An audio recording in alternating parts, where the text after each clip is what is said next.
Hello students, welcome you all to our channel that is Adventures Learning. I hope you guys are preparing for your exams very nicely.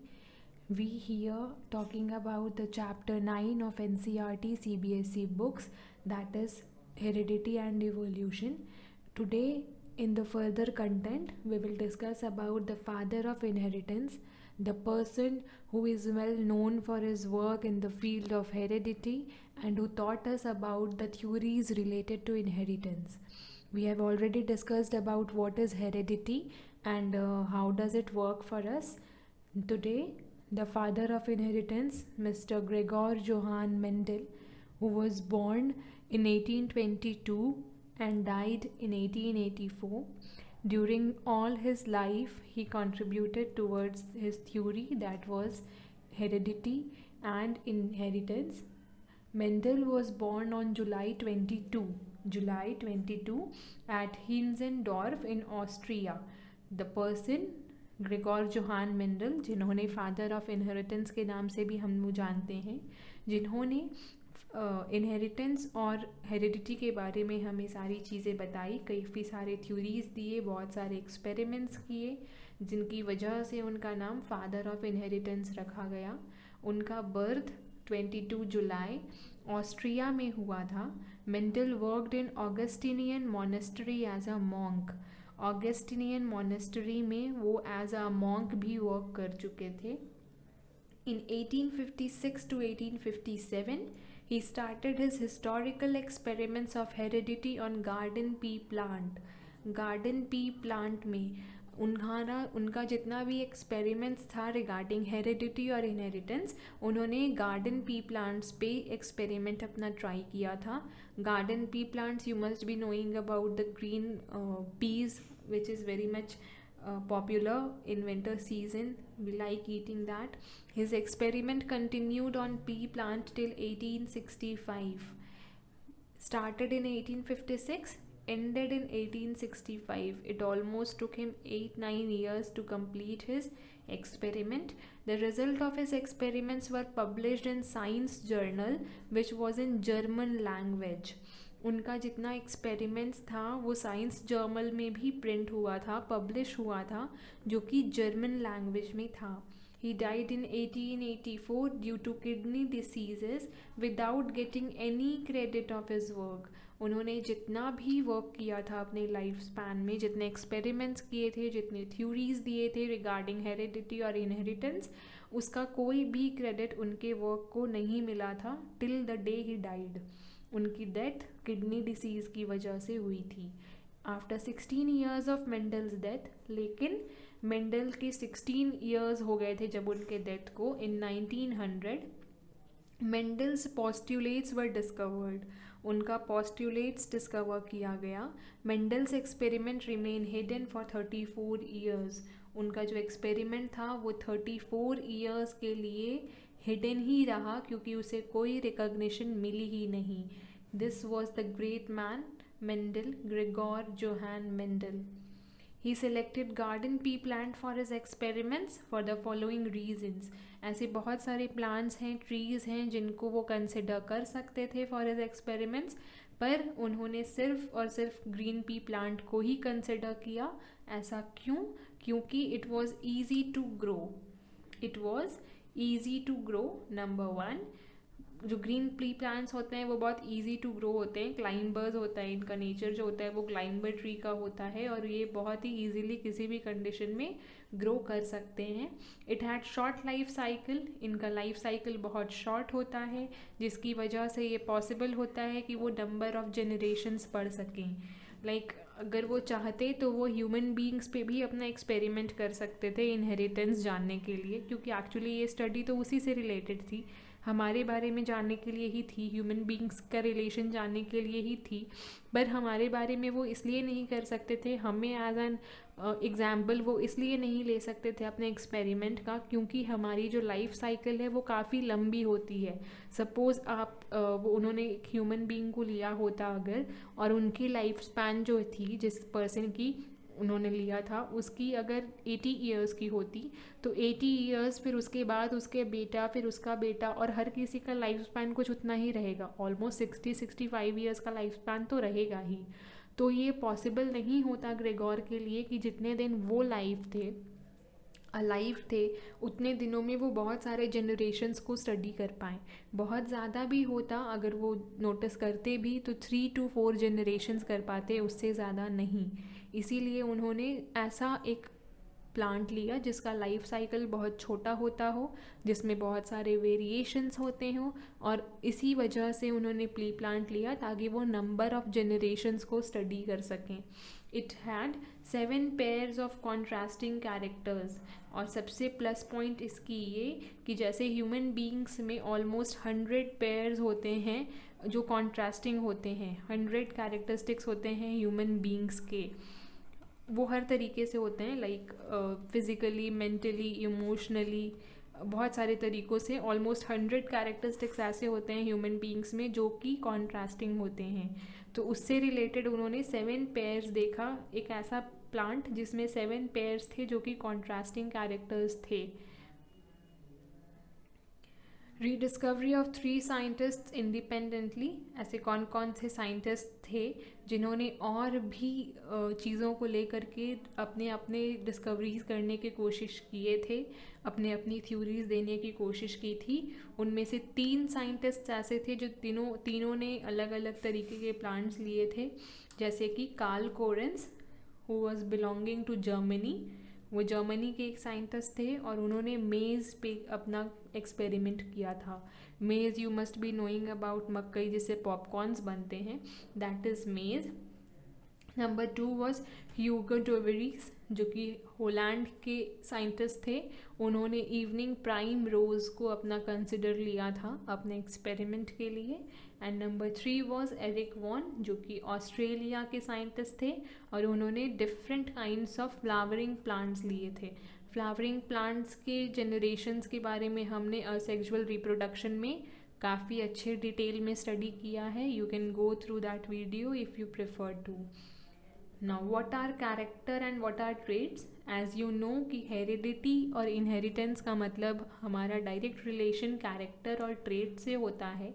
Characters और traits कुछ ऐसी चीज़ें हैं जो हम लोग inherit करते हैं या फिर अक्वायर करते हैं अपने पेरेंट्स से, या फिर आउटर सर्कमस्टांसेस से, या हमारे एनवायरनमेंट से। इनहेरिटेंस में भी हमने 2 तरह के इनहेरिटेंस पढ़े हैं। Number 1 was acquired inheritance, and number 2 was कुछ ऐसे इनहेरिटेंस, कुछ ऐसे कैरेक्टर्स, कुछ ऐसे ट्रेट्स जो हम अपने पेरेंट्स से लेते हैं। तो कैरेक्टर्स कैसे कैसे कैरेक्टर्स ऐसे हो सकते हैं जो हम लोग अपने पेरेंट्स से ले सकते हैं as a human feature. Acquire करने की ज़रूरत नहीं है, वो हमें इनहेरिट होती है डायरेक्टली हमारे पेरेंट्स के थ्रू, या हमारे ग्रैंड पेरेंट्स के कुछ ऐसे चीज़ें जो हमारे पास बाय बर्थ हमारे में होती ही है। फॉर एग्जांपल हाइट, अगर आपके पेरेंट्स का हाइट टॉल है तो यू विल बी टॉल, अगर दे आर शॉर्ट हाइटेड तो you will be short heighted. Complexion, हमारा स्किन कलर कैसा होगा। शेप ऑफ हेयर, हमारे हेयर्स कर्ली हैं, वेवी है, स्ट्रेट हैं, बोल्ड हैं, किस तरह के हमारे हेयर्स हैं वो। कलर ऑफ आर आइज़, हमारे कलर्स ऑफ आइज़ ब्लैक हैं, ब्लू हैं, ब्राउन हैं, there are different shades of our eyes. Shape of nose, हमारे नोज़ कैसे हैं, हमारे लिप्स कैसे हैं, हमारी चीक्स पे डिम्पल आते हैं या नहीं, हमारे ईयर्स के शेप कैसे हैं, हमारे पिन्नास कैसे हैं। All these things depend upon कि हमारे पेरेंट्स की चीज़ें कैसी हैं। ये सब सारी चीज़ें जो है हम लोग इनहेरिट करते हैं हमारे पेरेंट्स से। Number next is traits. Various forms of character are called traits. कुछ ऐसे कैरेक्टर्स, कुछ ऐसी चीज़ें जो हम लोग अपने पेरेंट्स से इनहेरिट करते हैं उसको हम लोग बोलते हैं traits. Coming to the different things that are related to these things, जो 7 क्वालिटीज़ थी जिसको कंसिडर किया था हमारे साइंटिस्ट ने, फादर ऑफ इनहेरिटेंस ने, ये सोचकर कि ये चीज़ों को कंसिडर करने के बाद उन्हें ये पता चल जाएगा कि जो थ्योरी वो सॉल्व करना चाहते हैं, जो थ्योरी वो वर्ल्ड को शो करना चाहते हैं, वो सब पॉसिबल है या नहीं है। तो जिन कैरेक्टर्स के बारे में हम लोग बात कर रहे थे, जो हम लोग इनहेरिट करते हैं पेरेंट्स से, उसी तरह प्लांट्स के भी पेरेंट्स हैं, वो लोग भी कहीं और से प्रोड्यूस हुए हैं। तो उसमें क्या देखा जाता है, उसमें दो टर्म्स हम लोग यूज़ करते हैं, that is dominant and recessive. Dominant और रिसेसिव क्या है, we will be discussing further in this video. सबसे पहला कैरेक्टर है लेंथ ऑफ प्लांट। अगर प्लांट लंबा है या छोटा है, फ्लावर का पोजीशन क्या है, एक्सियल है या टर्मिनल है, मतलब जो प्लांट आ रहा है, जो नया प्लांट प्रोड्यूस हो रहा है, उसके पेरेंट्स जिस तरह के हैं, जहाँ अगर पॉलिनेशन हुआ है तो वो भी प्रोसेस हो सकता है, अगर सेक्सुअल रिप्रोडक्शन हुआ है तो वहाँ भी किस तरह की चीज़ें हुई हैं, जो फ्लावर था वो कॉर्नर ऑफ द प्लांट में था, मिडल ऑफ द प्लांट में था, डाउन ऑफ द प्लांट में था, किस जगह में फ्लावर का पोजीशन था, शेप ऑफ द पॉड क्या था, इन्फ्लेटेड था, इन्फ्लेटेड का मतलब होता है थोड़ा फुला हुआ, कॉन्स्ट्रिक्टेड का मतलब होता है थोड़ा चिपका चिपका सा। अगर आप मटर देखो, पी प्लांट देखो, तो इन्फ्लेटेड का मतलब होता है इस तरह का कुछ शेप होना, और यहाँ पे हमारी मटर के दाने होंगे। और कॉन्स्ट्रिक्टेड का मतलब होता है कुछ इस तरह का शेप में होना, और मटर के दाने हमारे यहाँ पे होंगे।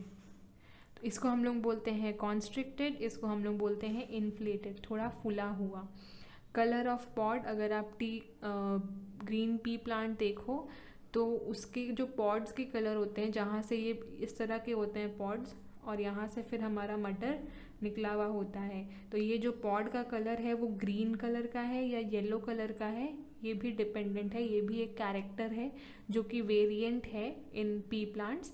शेप ऑफ द सीड, कई सारे सीड्स जो होते हैं, ये जो हमने मटर देखा यहाँ पे, वो कई सारे सीड्स ऐसे होते हैं जो राउंड शेप के होते हैं, पर्टिकुलर एकदम गोल गोल गोल गोल होते हैं, और दूसरे होते हैं थोड़े रिंकल, थोड़े ऐसे मुरझाए से होते हैं, ठीक है, ऐसे थोड़े से रिंकल टाइप के होते हैं।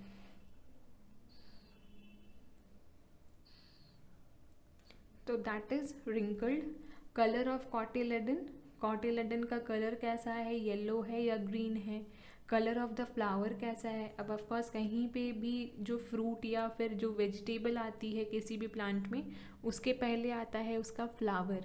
फ्लावर ही धीरे धीरे धीरे धीरे ग्रो करता है और उसके बाद फ्रूट या फिर वेजिटेबल में चेंज हो जाता है।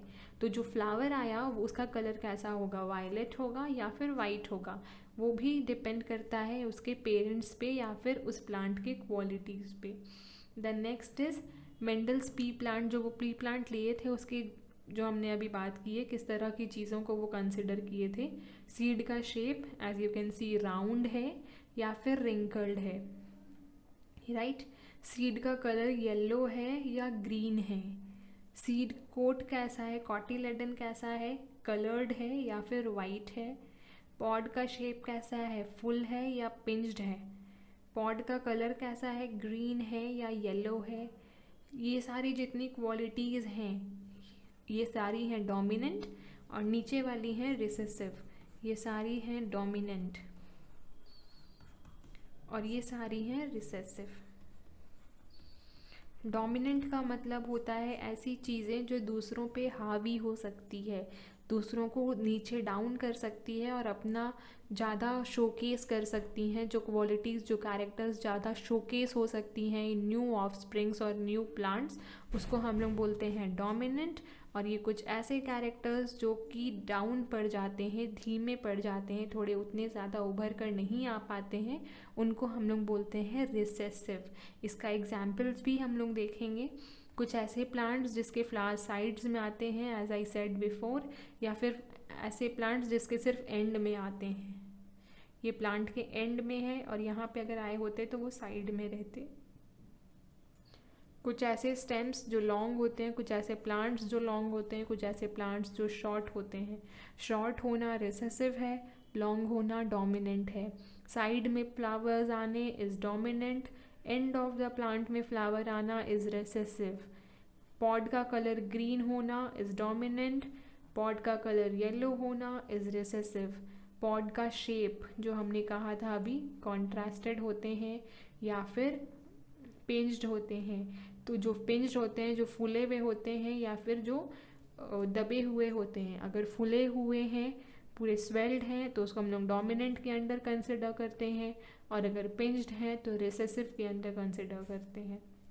सिमिलरली बाकी के और 3 भी हैं, जैसे शेप राउंड होना, येलो होना और कलर्ड होना कॉटिलेडन का, these all 3 are come under dominant nature. And wrinkled होना, सीड का ग्रीन होना, कॉटिलेडन का वाइट होना, these 3 are considered under recessive characters. He observed 2 traits for each part of the plant. उन्होंने हर पार्ट ऑफ द प्लांट में 2 trait consider किए थे। जैसे हमने यहाँ पे पढ़ा लॉन्ग और शॉर्ट, साइड और and, green and yellow, full and pinched, तो 2 traits her part of the plant में अवेलेबल थे, इसीलिए उन्होंने ग्रीन प्लांट ही प्रेफर किया, green pea plant. Now what is dominant? Dominant trait, it is one that expresses itself in the presence or absence of recessive trait. कुछ ऐसे traits जो अपने आप को एक्सप्रेस करने में इतने ज़्यादा केपेबल होते हैं कि उन्हें कोई फ़र्क नहीं पड़ता कि वहाँ पे रिसेसिव ट्रेट है या नहीं है। अगर रिसेसिव ट्रेट हो तो भी डोमिनेंट नेचर शो होगा ऑफस्प्रिंग में, अगर रिसेसिव ट्रेट ना हो तो भी डोमिनेंट नेचर होगा। फॉर एग्जाम्पल हमने यहाँ पे आईज कंसिडर किया है। डैड के आईज के कलर आर ब्राउन, फादर के आईज के कलर आर ब्राउन, मदर के कलर आर ब्लू। तो ब्लू कलर जो यहाँ पे है वो है रिसेसिव, जो ब्राउन कलर है वो है डोमिनेंट। तो यहाँ पे क्या होगा, जो brown colour of the eyes है वो ब्लू कलर पे हावी हो जाएगा, लाइक ब्लू कलर को बिल्कुल दबा देगा, और जो चाइल्ड होगा उसका कलर ऑफ द आईज हो जाएगा ब्राउन। इसको हम लोग बोलते हैं डोमिनेंट होना। किसी और को दबाकर अपना रिजल्ट शो करना is known as dominant nature. Okay, coming next to recessive trait. What are recessive traits? It is one of that expresses itself only in the absence of dominant trait. जब dominant trait नहीं होगा only then recessive trait अपना असर दिखा पाएगा। अगर dominant trait होता तो dominant trait क्या करता, recessive trait को दबा देता और अपने आप को उभार के दिखाना शुरू करता। लेकिन recessive trait का रिजल्ट तभी दिखेगा जब वहाँ पे dominant trait हो ही नहीं। अगर डोमिनेंट ट्रेट नहीं है, दोनों रिसेसिव ट्रेट्स मिले हैं, तो कोई भी रिजल्ट आ सकता है। जैसे कि यहाँ पे हमने एक एग्जाम्पल लिया है, मदर का hair colour is red, right, which is recessive. Hair colour का रेड होना इज रिसेसिव। यहाँ पे फादर का हेयर कलर क्या है, डार्क है, तो चाइल्ड का हेयर कलर क्या हुआ, dark, dominant result, right. Here light coloured eyes, mummy की जो आईज हैं वो लाइट कलर्ड हैं, ब्राउन है, फादर की जो आईज है वो डार्क कलर्ड है, तो कोई भी डार्क कलर जो है वो लाइट कलर पे हावी होगा, तो यहाँ पे जो चाइल्ड का कलर हुआ वो भी डोमिनेंट हो गया। क्यों? क्योंकि फादर के आईज का कलर वॉज डार्क।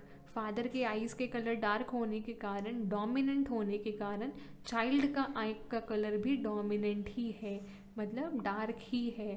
थर्ड में यहाँ पे मदर का जो नोज़ है वो बहुत स्मॉल है, यहाँ पे फादर का नोज़ जो है वो बिग है, तो चाइल्ड का नोज़ भी बिग ही होगा। तो ये तीनों ट्रेट्स जो थे जो चाइल्ड में आए वो तीनों डोमिनेंट हैं। इट इज़ क्वाइट श्योर कि जितने भी ट्रेट्स हमारे मदर और फादर में होते हैं, अगर इट्स नॉट इम्पॉर्टेंट कि फादर के ही ट्रेट्स आए, इट डिपेंड्स कि किस में कैसे ट्रेट्स हैं। अगर डोमिनेंट मदर होती तो मदर के ट्रेट्स आते, अगर फादर के ट्रेट्स डोमिनेंट हैं तो फादर के ट्रेट्स आए हैं। अगर इन दिस केस मम्मी के ट्रेट्स होते, मदर के ट्रेट्स डोमिनेंट होते, तो चाइल्ड में भी मदर के ट्रेट्स ही आते, फादर के नहीं आ पाते। Now the second situation what arises here is, suppose mother के जो आईज हैं वो ब्लैक है, फादर की आईज भी ब्लैक है, तो चाइल्ड का कलर क्या होगा? ऑफ कोर्स चाइल्ड का कलर भी ब्लैक ही होगा बिकॉज यहाँ पे दोनों ही डोमिनेंट हैं और both these colours are dominant, तो रिजल्ट भी डोमिनेंट ही होगा, that will be black. Suppose दोनों के पास अगर एक सिचुएशन आए जिसमें मदर के पास जो आईज है वो भी ब्राउन कलर्ड है, लाइट ब्राउन कलर्ड है, और फादर के पास जो आईज है वो भी ब्राउन कलर्ड है, इन दिस केस दोनों ही रिसेसिव है, दोनों ही लाइट कलर्ड है। इन दिस पोजीशन क्या होगा, चाइल्ड का कलर भी ब्राउन होगा क्योंकि यहाँ पे कोई डोमिनेंट है ही नहीं, दोनों रिसेसिव है, कोई इनको दबाने वाला है ही नहीं, तो ब्राउन कलर ही उभर के आएगा, ब्राउन कलर ही रिजल्ट आएगा हमारा। तो अगर मदर के पास भी डोमिनेंट शेड है, फादर के पास भी डोमिनेंट शेड है, तो चाइल्ड के पास भी डोमिनेंट, अगर फादर के पास भी रिसेसिव है, मदर के पास भी रिसेसिव है, तो फादर के चाइल्ड के पास भी रिसेसिव ही आएगा। अगर यहाँ पे एक केस ये हो कि यहाँ तो दोनों डोमिनेंट थे, यहाँ पे दोनों रिसेसिव थे, पर अगर एक केस ये भी आए कि फादर के पास डोमिनेंट शेड है और मदर के पास रिसेसिव शेड है, फॉर एग्जाम्पल डोमिनेंट में यहाँ पे हम लोग दे सकते हैं फादर टॉल हैं, ठीक है, मदर इज शॉर्ट हाइटेड। अगर फादर टॉल है, मदर शॉर्ट हाइटेड है, तो चाइल्ड क्या होगा, डोमिनेंट होगा या रिसेसिव होगा? Of course the child will be toll. क्यों? क्योंकि वो जो ट्रेट है वो है डोमिनेंट ट्रेट, डोमिनेंट ट्रेट के अंदर आता है टॉलनेस। अगर फादर टॉल है, डोमिनेंट है, तो चाइल्ड भी टॉल होगा, डोमिनेंट ही होगा।